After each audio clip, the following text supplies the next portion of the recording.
Will he not cause the man to say these words to thee, that thou mayest know the power of the divine? How he sends a sign to some in one way, and to others in another, and on the greatest and highest matters of all signifies his will through the noblest messenger?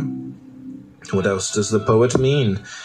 I spake unto him erst myself, and sent Hermes in the shining, one to check and warn him, the husband not to slay, nor woo the wife. In the same way, my friend Heraclitus, who had a trifling suit about a petty farm at Rhodes, first showed the judges that his cause was just, and then at the finish cried, I will not entreat you, nor do I care what sentence you pass. It is you who are on your trial, not I. And so he ended the case. As for us, we behave like a herd of deer when they flee from the huntsman's feathers in affright. Which way do they turn? What haven of safety do they make for?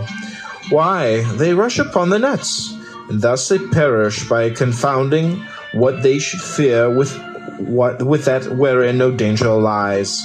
Not death or pain is to be feared, but the fear of death or pain. Well said the poet, therefore, death has no terror, only a death of shame.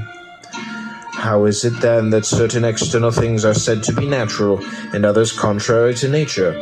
Why, just as it might be said if we stood alone and apart from others, a foot, for instance, I will allow it is natural should be clean, but if you take it as a foot, and as a thing which does not stand by itself, it will beseem it, if need be, to walk in the mud, to tread on thorns, and sometimes even to be cut off for the benefit of the whole body.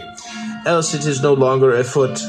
In some such way we should conceive of ourselves also. What art thou? A man. Looked at as standing by thyself and separate, it is natural for thee in health and wealth longing to live.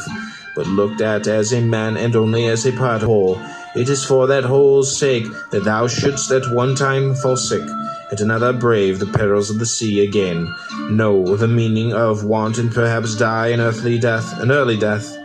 Why then repine? Knowest thou not that as the foot is no more a foot if detached from the body, so thou in like case art no longer a man? For what is a man? A part of a city, first of the city of gods and of men, next of that which ranks nearest it, a miniature of the universal city.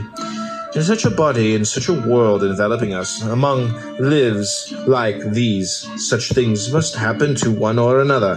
Thy part then being there is to speak of these things as is meet, and to order them as befits the matter. That was a good reply which Diogenes made to a man who asked him for letters of